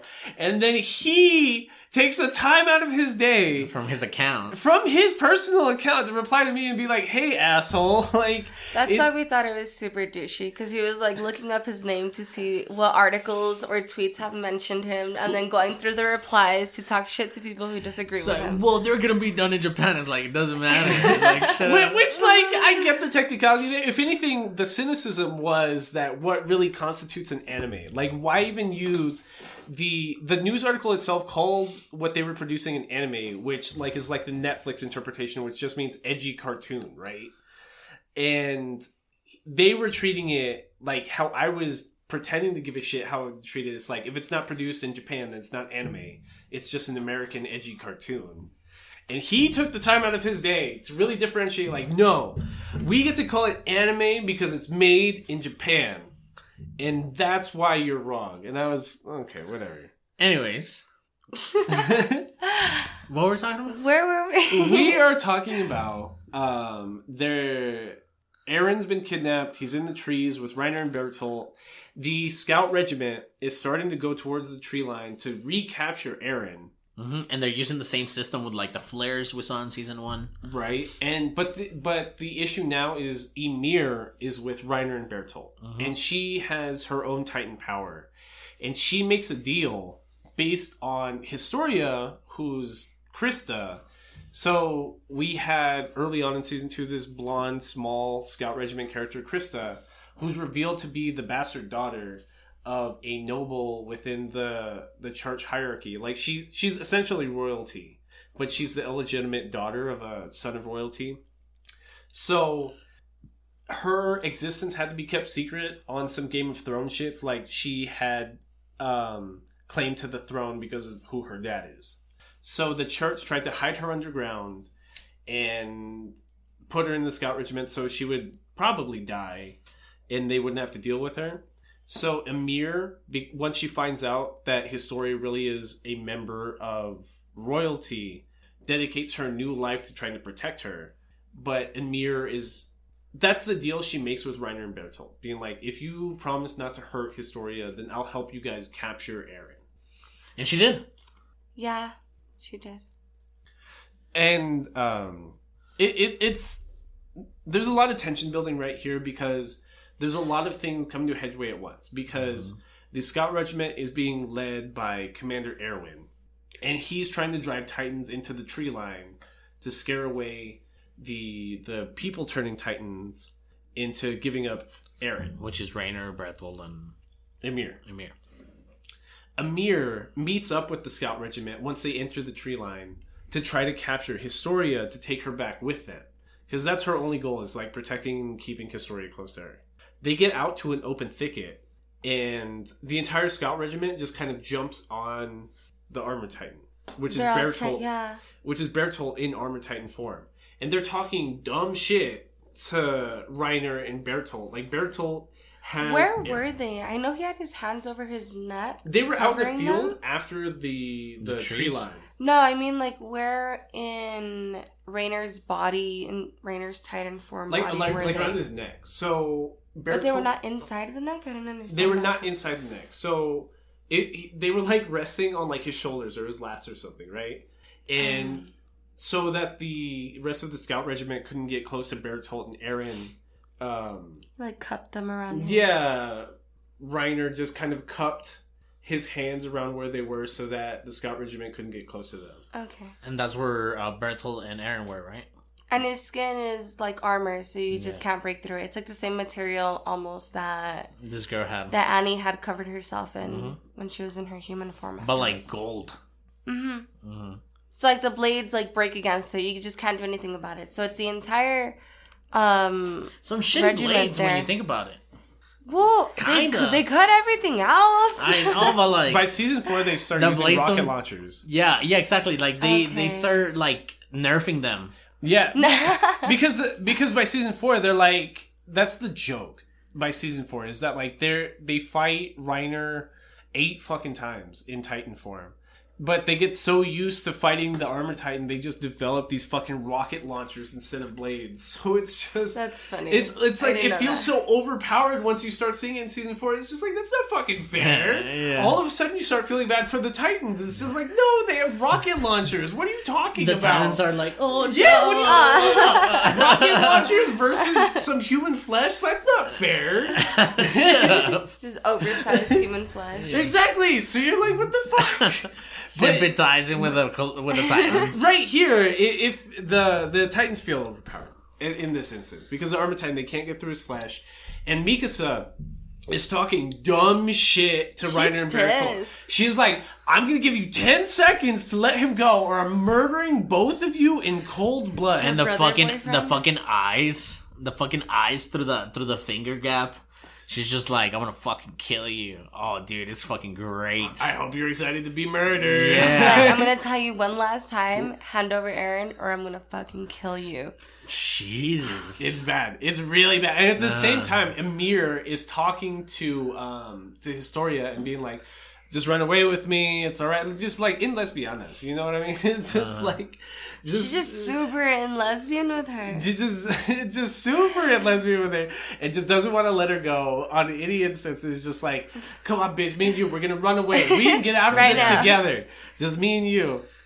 And Historia is kind of like half recaptured by the Scout Regiment by what's his name? Cody? Connie. Connie. Mm-hmm. Connie. By Connie. And at that same moment, the Commander Erwin, his plan was to bring the rest of the Titans, like the normal Titans, to the Armor Titan.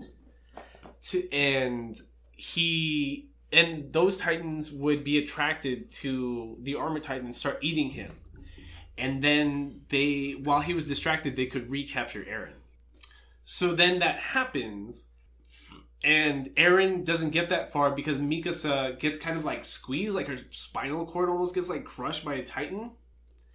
And they make it like a few hundred feet away from the Armor Titan to like a field, but we get a flashback to the Smiling Titan from episode 1, season 1, which is the Titan that ate Eren's mom. And out coming from this field that they're trying to run away from the Armor Titan from, both Eren and Mikasa, they see that same Smiling Titan. So Eren, again, going full PTSD, fucking just blacks out every time he thinks of his dead mom kind of mode. It just reconciles himself. So he's like, no, we are not running away. I'm murdering this Smiling Titan now. This ate my mom. Like, I'm killed. That was the only reason why he even joined the Scout Regiment, wasn't it? Mm-hmm. Because he like swore that he was gonna kill every Titan ever because this one specific Titan that was right in front of his face ate his mom, like in front of him. So that was a big deal. Well, that was a big deal. And then what was the name of the guy that saved him? He didn't save the mom. Hannes? Hannes or Haggis. Hannes, right? Yeah. So where Eren and Mikasa and his mom grew up, this one district, there was a military police officer named Hannes who was like the cop of the town, but he was just a drunk. He was just a fucking asshole. He's dope. He's a fucking dick. Dope. Like people would literally be like fighting in the market and like destroying stands and like just children robbing each other. It's not his business. He's like, haha, not my business. It's not his business, bro. He was just drunk in the middle of the district, just being like, oh, I don't give a fuck. It's not his business, bro. Anyways, this fucking asshole, he feels guilty to Eren because if he was stronger and he was less of a drunk and actually trained and shit, he probably could have protected Eren's mom from dying from Titan. Yes. And so he feels like really guilty and like he owes Eren his life. So the Smiling Titan comes out and he's like, holy shit, I have to protect Mikasa and Eren. Like that's all he does. And like you see him like holding his own kind of. He's like zipping and zooming and you like really thought like he's cutting off fingers drunk. and yeah, just all drunk, just like I got this, bro. Like give me the keys, I can drive. Yeah. But just like drunk driving, he dies. So so just like a drunk driver, he dies in the middle of swearing he's got this shit. The Smiling Titan just grabs him. It's just like, okay, pussy. It just like bites off munches his lower on him. Mm-hmm. Oh. Like chews on his lower Yeah, half. like his blood is just spewing and Eren is just staring at both of them like, holy shit. And at the same time, Eren is trying to turn into a Titan because before this guy even started fighting the Titan, Eren was trying to transform into a Titan so that he could like just beat up on this one Titan that killed his mom. But it was really grossly animated to me. And I really like blood and like cuts and incisions and shit falling off and stuff. Mm-hmm. But he was like biting his hand to turn into a Titan, but just chomping off pieces of his arm. Because he wouldn't turn. Because he wouldn't turn. He's like, just like... Because he wasn't finished developing yet from how his arms and limbs, well, all of his limbs are missing. Is that what it was? Because isn't the whole thirst... What they explain is there's two requirements to turn into a Titan.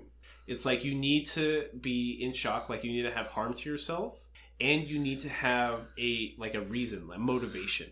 So anytime anybody ever... So when Ymir turned into a Titan, she cut her hand, caused trauma to herself, and her goal was to protect Historia. Mm-hmm. So why did they emphasize so much that his fingers grew back 2 seconds before he turned into a Titan? Because he is the pounder... I'm not gonna say it. I'm not gonna say it. It's a spoiler. Oh, It is a spoiler. Okay. I'm not gonna... I almost said it. I'm not gonna say it, though. But the reason why he's not turning into a Titan right now is because he has conflicted motivations. If he had a real reason that he could tell himself, like, no, I'm avenging my mom, I'm protecting Mikasa, I'm defending myself, he would have turned into a Titan right here. But because he has mixed motivations and he's conflicted within himself, he cannot turn into a Titan. So that's like the metaphorical ramifications of him being conflicted. He cannot physically manifest his Titan powers because he's conflicted mentally. Okay. Yep. His Titan Well, gets shy. That's misleading. He gets the Incredible Hulk in Endgame. Yes. Yeah. Basically, by season season 4 of Attack on Titan, it really feels like you're watching Bruce Banner, where it's like, how do you prevent yourself from being angry? That's the trick. I'm always angry. Like in season 4, Eren Yeager really feels like he could destroy the world off like half a second of negative reinforcement. Like any minor thing were to happen, you really feel like he could just kill everybody. And that's what's so wild about seeing it. It's because you see this little bitch in season 2 that can't even nut up and like realize why he's trying to turn into a Titan to not only avenge his mom but protect his girlfriend, person, slave thing.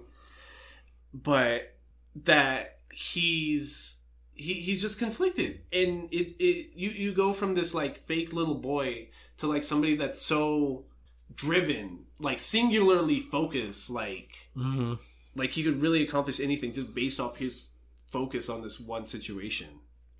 And it's because the only reason I'm bringing up that context is because I watched season 2 so quickly, and then I skipped back to season 4. I'm like, I'd seen most of season 4 that's come out so far, and I'm like 5-6 episodes behind. I watched like 3-4 episodes really quickly after finishing season 2. Mm-hmm.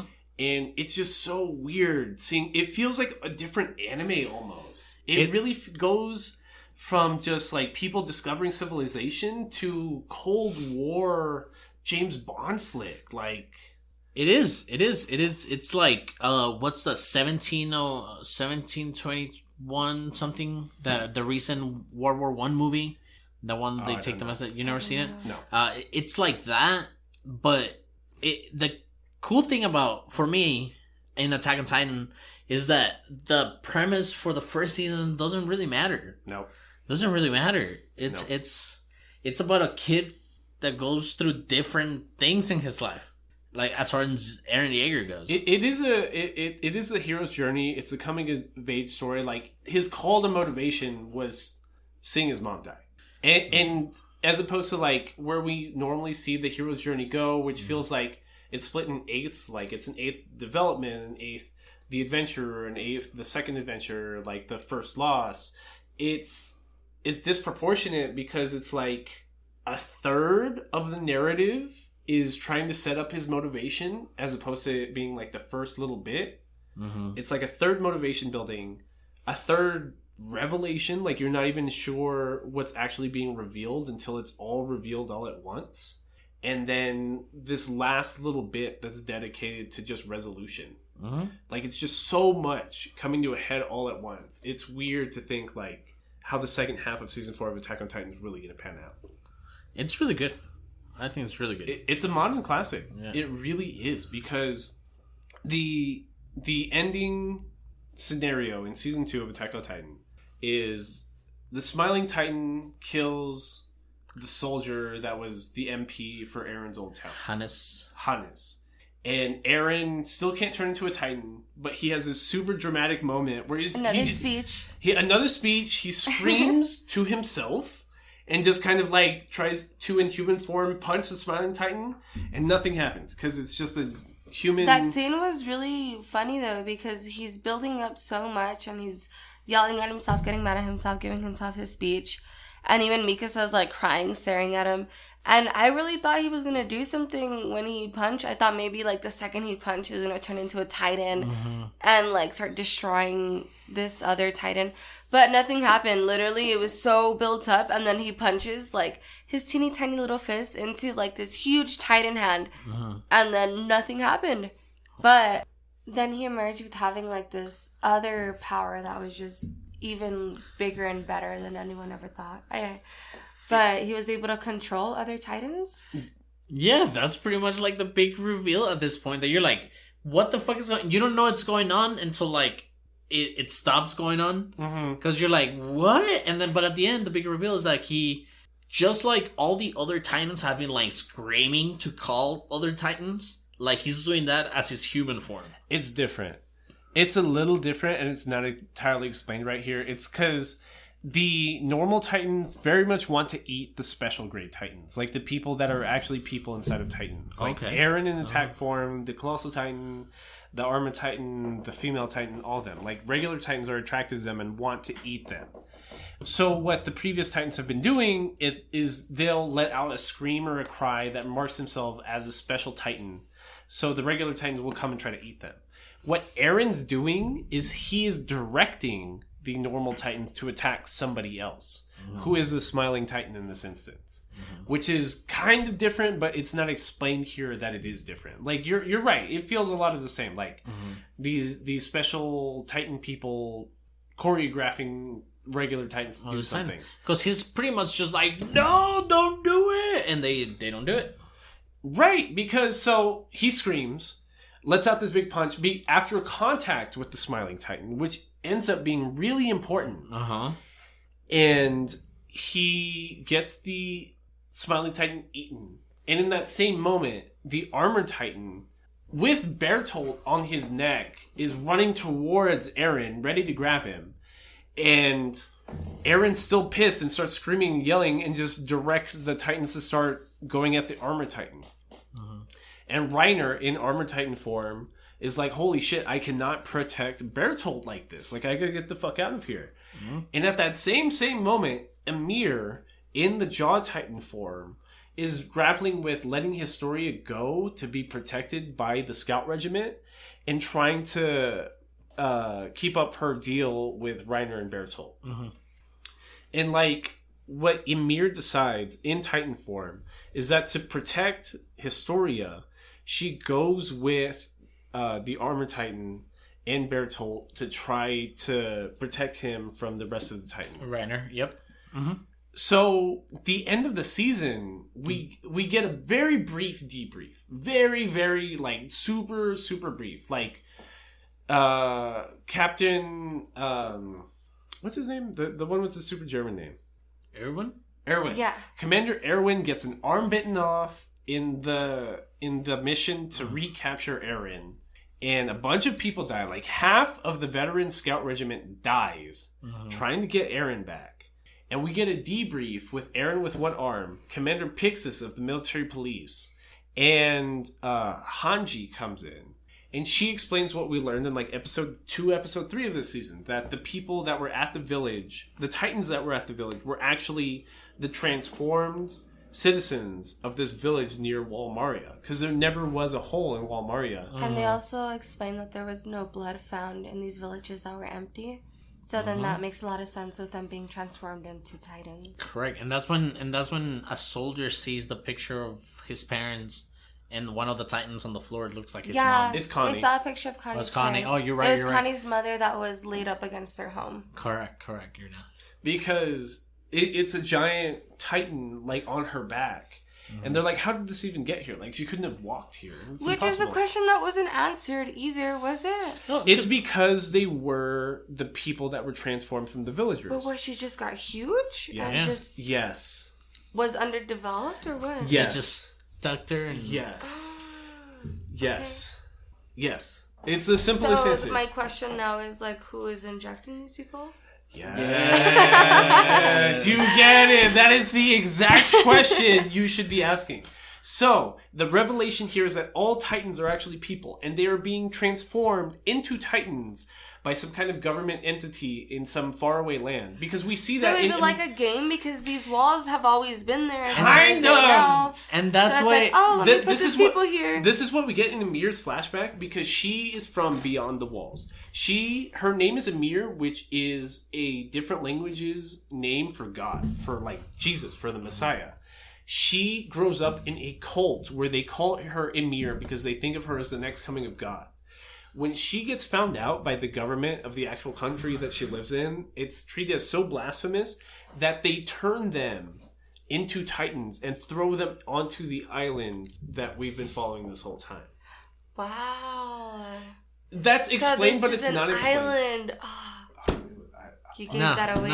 No, it was always called an island. It was always called an island. But they explain it as like the end of humanity. No. We're led to it's because that's what we're saying. That's what I was trying to say. Okay, but this is revealed in this in season one. Also. In season 1, you get like the regular government plot against you, like governments, our governments, recent governments. You know what I'm saying? Like the shady. So this is what you guys are saying. But then, like, it just keeps getting worse and worse and worse. As far as what the fuck's going on under the table. But it's like It's 5 governments from now before we realize who we're really up against. Uh-huh. It is still the government. So Aaron's just like, what? He's just like going back and forth what the fuck he's supposed to do. And that's why he loses his powers. He gets that Spider-Man syndrome in Spider-Man 2. Oh, yeah. He loses motivation or like his real like goal here. And that's why he can't turn into a Titan. Because... So, Commander Erwin is in bed with one arm. Captain Levi's there. Commander Pixis is there of the military police. And they're coming to the consensus together that, like, wow, Titans are actually people. And that the people that are... The Titans within Walmaria right now are actually the citizens of this one village. And that is, like, the very last scene we get of, like, all of Season 2. And that's why it's so confusing without context. Because it's like... You just threw this bomb that these were all people, because you even hear Captain Levi say, "Wow, the Titans I've been cutting up like Swiss cheese were people this whole time." And then we're getting this outgoing scene of Reiner, Bertolt, and Emir talking about like, "Wow, I guess we gotta go back to civilization beyond the wall. They're not gonna be very happy with us because all you've got is me, Emir, and not Aaron." But if I'm the best you've got, I'm the best you've got. And the reason that Aaron was being kidnapped was because he ended up having this special power that they were just all envious of, which we saw a scene of. So his power is obviously that he can control the Titans, but he's not aware of it, but everyone else is. They weren't envious of it, but their whole goal was to get that power and take it back. But they were, well, the one was because he was like, why Aaron of all people? It's because... The scene you're describing when Reiner describes Aaron as being the one that can control the Titans, he sounds more frustrated to me. Like he's just like, holy shit, motherfucker. This is the most difficult person with this ability. If it were anybody else, we could easily overtake that. Yeah. It's fine. And Aaron's like a modern Shinji. Yeah, it being this emo motherfucker Aaron that has this power that we very desperately need. I don't feel like us. That fucks us so worse that it's this impossible motherfucker to work with. It's crazy. Okay, that makes sense. So, the very, very, very last scene... In the last episode. Of the 12th episode in Season 2 is a bunch of Titans within Walmaria and the Beast Titan at the helm of Walmaria. And we see this blonde motherfucker with glasses get out of the Beast Titan. So we see it's another human in Titan form. And he's just like, no, it's not time yet. And that's the end of the season. It's the end of the season. He reminds me of the dad in Full Metal Alchemist. He reminds me of Alphonse Elric. Yes. Alphonse Elric. I thought it was crazy because it looked like he had mastered how to use his Titan form. Because he knew it was right away. The Titan was still sitting and like he just got out. He was like Professor Hulk. Yeah, like he just came out and was like, oh, like, well, whatever you just said. Stop! Yeah. And, no, but Karen's right, because I'm not going to say anything about him more than anyone else. Yes, he very much is comfortable in his Titan form. and He was the creator of the shots. And if you're listening to this, if you're listening to this, if you never watch Attack on Titan, I suggest you do. But this season's gonna be frustrating. To me, it wasn't frustrating when I first watched it, but it seemed longer. We knocked it out various times this week. Well, I did. I know, but it's frustrating because you get more questions with that you don't get. They're all answered in season 3 because like they're questions that make you like anxious and excited. They're not questions that you're like, oh, like I don't want to watch this anymore because I don't know what's going on. Like you still know what's going on, but you have more questions about like why is this happening? How does this work? Well, the reason I stopped watching Game of Thrones was because Lord Stark died. I was like, what? But see, that's the point. Yeah. Like, more in A Song of Ice and Fire than Game of Thrones. Because Game of Thrones, as a show narrative, it wants you to fall in love with the actors and the characters. It's just like, this is a super famous narrative. It's a dramatization of the book. That we throw in all the promo materials. Like, the girls love this nerd. Like, we can't kill him off, right? The book, what's cool about the books is it's just like, yeah, the point of Lord Stark dying is that no one is safe. That's the cool part. Like, you really watch every, and like read every like piece of narrative, and you're just like, dude, this dude could die, this motherfucker could die, I really like this other fucker, so that means he's totally dead. Like, and that's what's so cool about Attack on Titan in that same point, because we start seeing the core group of people, like the 104th Scout Regiment, be in danger. Like, everyone could really die from here on out. It's really cool that we got a lot of backstories from people characters like in this anime that we didn't have backstories from prior to this season. Well, just in season 1, because in season 1 it was mainly focused on like what Mikasa. What's the other one's name of the three of them? Eren and Armin. Armin and Captain Levi and the girl that you keep calling Gabby. I forgot her actual name. Hanji. Yeah. We like knew about them, but then this one they don't focus as much on them. They focus more on Reiner and it's all like very smart world building, because it's almost like world building in like Beastars, how they just expand the world by things that would happen in that world.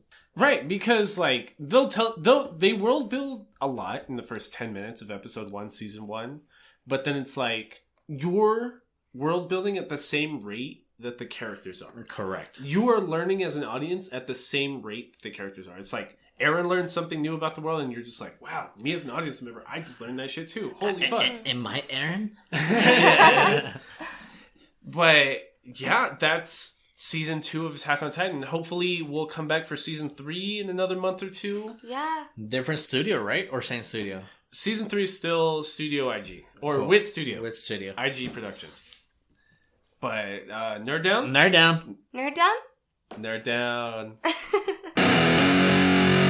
Nerd Down. And that was episode 58 of Between Nerds. Fucking AOT season 2. Great stuff. Yeah, fucking love Attack on Titan. I love the shit we're gonna be doing for the next 4 weeks. I like that we're getting more into Ghibli studios. Yeah, we are getting... So the next 2 weeks, we're going to be watching films by Studio Ghibli. We're going to be watching 1988, My Neighbor Totoro, and 1989, Kiki's Delivery Service. And then week 3 of the month of September, we will be reviewing the 44 episodes of Death Note. And we're going to start watching that now. Now. That's the reason why we're doing movies the next 2 weeks. To give, like... So we can watch 13, 14 episodes every week. Watch an hour and a half movie. Talk about it. But we're still... The goal here is doing a quality episode in 3 weeks on Death Note. That's going to be amazing. We have this follower, Kirby. You know Kirby. Yes. Shout out to Kirby. He asked us what was our top 10 anime... No order necessary. See, that's so hard. Like, I feel like I can't pick anything out of 4. Because, okay, like, it's because it's not even top anime. Like, can I even think of 10 anime off the top of my head? Your favorite anime? Me. Ever. You. No Drew, context, no order. No context, no order. It's Bakemonogatari. It's The Melancholy of Haruhi Suzumiya. Madoka Magica. Beastars. Top 10 is a big one. Top 10's hard. Top 10 is so hard. Top 10 is a big one. Because you can fit anything in those last 5 spots. Yeah. Like, nothing, no... I could never take out of a top 4 or those 4. Mm-hmm. And then everything after that, it's like, it doesn't matter almost. Like, I'll watch anything at that point. I'll watch... You should be more worried about bad anime than good anime. Like, almost everything is pretty okay as far as we have been watching. Because if you like anime, you're used to the tropes. You're used to, like, the super corny things that somebody that's not an anime fan would hate. Right? Godzilla is not okay. So nothing... Yeah. It's so rare that you find something out of this... Out of these tropes that you wouldn't like. Like, Akame ga Kill, for sure top 10. Besides all its flaws. Even Attack on Titan has to be top 10. But that's not... That's like not even an opinion. It's like you don't like anime if you don't like Attack on Titan. It's like saying you don't like Demon Slayer, but you like anime. That literally doesn't make sense. Honestly, now that I think about it, Hinamatsuri, bro, it's probably on my top 10. But see... But Hinamatsuri, when I first watched it, and we talked about this on our episode of Hinamatsuri, that talking about it was the best experience. Right. But that's what I'm saying. Like, is it top 10 if actually watching it isn't that fun? I don't know. I liked it. Like, do I have a bunch of fun watching Miss Kobayashi's Dragon Maid? Yes. Fuck yeah, I do. But is it a top 10? Probably no. Absolutely. That's your favorite anime. That's my favorite anime. I love the lesbian dragons. They're my favorite. Yes, but she doesn't like Beastars, guys. Right. Well, honestly, I've never watched Beastars. I haven't. It's because, like, you've fallen for the... It's totally just a wolf trying to buck a rabbit thing. The first time that you explained it to me, you just said something like that. So in my head, you like confused that it's just furries, like Furry Nation in there. And I was like, no, like, I'd rather just not. What's wrong with furries? There's nothing wrong with furries, Karen. I don't want any of our furry audience to think that we don't support you here. Do we have a big furry audience? We've talked about this previously. I don't care about anybody's preferences or kinks as long as it's not something immoral, like somebody that can't provide consent, like somebody that's a minor, or somebody that is dead, has a developmental kind of thing where they can't actually give... You said bipolar weirdos, and I was like, you know what, Joe? No, I didn't. Yeah, you did. I was talking about my dad, okay? It's all right. It's all right. It's all right if I describe my dad like that. Okay. But, fuck. Why ruin that? I don't know. That's funny though. But no, I don't know. That's definitely my top one. But I do like a few. I'm really surprised that you didn't say My Hero Academia.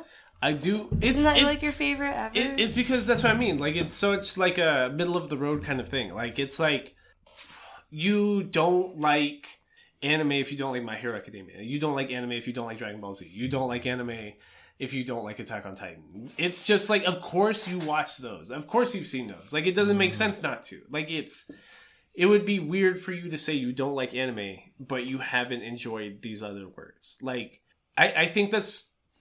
I see a lot of people, like, especially in our Twitter mentions sometimes, like, get really lost in, like, trying to rank things. Like, it's a fucking YouTube video. Which, that's not how it works. It's like, I have a wide spectrum of things I like. I know the things I want my works to hit, but it's more likely to be a hit than a miss for me. And I'll say... Like, you have to be, like, completely new to anime. Like, oh, I want to get into anime to actually look for good anime. Because as, like you were saying, like, do you really need to watch Dragon Ball Z, entirety of Dragon Ball? No. Not but you can really. probably... You can get away with watching certain movies, certain arcs, but do you need to watch the whole thing in context? No, you really don't. Exactly. So, it's... I don't know. Attack on Titan, it's really good. Everyone should watch Demon Slayer. Watching Attack on Titan made me think of Demon Slayer a lot this week. Like, because when I'm trying to put things in context of, like, the postmodernism era, there's two works that really fit in there. It's really Attack on Titan and Demon Slayer. Yeah. And they're head to head right now. Well, Demon Slayer could have been, but the author chose for it not to be. She had a solid 320 something pages, 320 something chapters. But it doesn't keep it from not being a good fucking It doesn't. story. That's almost what makes it perfect, because when we think modern animes, and we grew up with the big three of anime and manga, which was One Piece, Bleach, and Naruto, it's thousands of chapters spread over decades. One Piece still going. One Piece still going, but the cool thing about Demon Slayer is it's such a solid work in such a contained framework. It didn't need to be this overstretched world building thing. It's it set up its world in 30, 40 chapters and just stuck with that. It stuck with that so wholly, it was like a perfect ending after 300 something chapters. Exactly. And that's how AOT is going to look like with 4 seasons instead of Demon Slayer, you know? Yeah. And it's the opposite of the JoJo's Bizarre Adventure thing, because Araki just finished JoJo's Part 8. He's already talking about, I'm only going to take a 3-4 month break, and I'm writing JoJo's Part 9, and I'm writing background stories on JoJo's Part 8, and Netflix original specials and backstory that's going to be canon. And it's just you compare that to Hunter x Hunter, it's how are you writing like that for 40, 50 years? It doesn't make sense. How are you not sick of this by now? Well, you always tell me about how these people who write all of the mangas are super exhausted and overworked. Yeah, they're really underpaid too. And that's the thing. There's it's not a fine line. It's a very wide gap between an introductory, mediary kind of manga professional and the pinnacle. Because the author of Attack on Titan is making millions of dollars. The author of somebody that's selling fairly well, but that's only been out for 20 chapters, is making $40,000-$50,000. Which, living in Tokyo, that's nothing. It's literally nothing. Yeah. It's crazy. But there's such a wide gap between where the average manga and anime professional should be and what the pinnacle is making. And that's why people get hurt. We've talked about Studio Kyoto several times about how it was a disgruntled employee that was being worked too hard and making too little that committed a literal terror attack at an anime studio. Didn't he bomb it? Oh, he bombed it. Yeah, he bombed bombed the it. shit out of it. Damn. He killed dozens of his coworkers. That's so fucked up. He felt like he was being abused at work so hard that he just killed. But his coworkers wait until the shift is over. Oh no! It's so fucking bad. Building. It's so fucking bad. That's so fucking crazy. But have you gotten into any other nerd shit? I know I've been playing a lot of Super Nintendo games. You've been playing the Legend of Zelda games. I'm sorry? We got the Mario Party finally. We got Mario Party finally. Online? They have online play now, so hit Hell me yeah. up. Me and you and V and Karen can play from our respective households. We can do a whole game now. Online. Let's do it. I'm down. We've been playing a fuck ton of Mario Party. Oh, you watched Candyman? Me and Karen watched Candyman yesterday. It's probably my favorite movie of the year so far. Hey, he had to redeem himself after Us, because Us was bad. Us was really bad. It being controversial on whether people really liked or really hated it, I think helped its sales. But at the end of the day, I think the consensus was on the negative end. Mm-hmm. Which one was Us? The one with the alternative, almost Shadow Realm, Stranger Things realm, with the same person as you, a double of you, and they were living in this other world. I don't know if you ever saw it. I don't think. Yeah. It was Jordan Peele's sequel. Well, not sequel, but his spiritual sequel to Get Out, which is more about world building and about how there's an alter world of people with different personalities, but that are also clones of yourself living on the underworld, but that are being suppressed by the government. And that secret government is going to take over the real government, but those are all the real thinkers in the world. But we think that those are the fake us, which it's a super convoluted movie, which wasn't very good. Yeah. Okay. But Candyman is Jordan Peele's next big production, which is really modern horror, a really modern take on horror in the same sense. It was really good. It reminded me of It a lot. I like that there weren't pop-up scenes, but I was still anxious and intrigued, and I didn't want to stop watching it, but I was also scared, oh my god, who is that? What's gonna happen? I agree, and what I liked about it most is because it kept if my anxious level's like a 6, 7 out of 10 as opposed to the 9, because if I'm watching Insidious, they'll give you those 9, 10 moments, but you're at like a 2 or a 3 the rest of the movie, right? Mm-hmm. The thing about Candyman is you're always at like a 7, an 8, and you're just sitting there that whole time. By the time like we're watching an Alamo Drafthouse, they bring the check back around. And I'm like, really? The movie's almost over already? That's wild. That's the first time in a minute I've seen a movie in person and not have been after an hour like, wow, this could be 10 minutes shorter. Because even watching The Green Knight, I was like, 20 minutes of this could not be here. And I'd be very, very happy. Candyman, I'm like, I need that extra 10, 15 minutes. Can you please give that to me? That's cool. That's good. I thought it was like a better organized, but also less anxious A24 film. Yes, exactly. Like it was just like at a perfect level where you're anxious enough and you're also like intrigued enough, and you just want to keep watching it. No, I agree, and it reminded me of It, like It #1, the most recent reincarnation of It, but the first part, like the part with the clown and the children, the back building, and it felt like Jordan Peele saw the value in old Stephen King writing and really turned it up for 2021.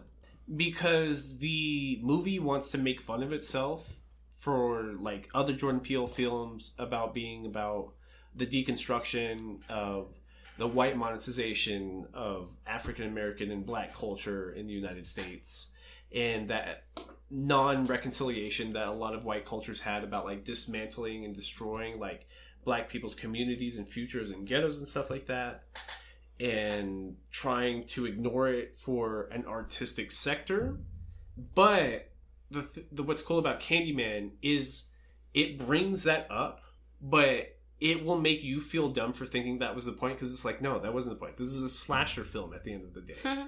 Like, it's weird that you thought that was the most significant portion. So it's a subversion of itself, which is such good, like, just storytelling.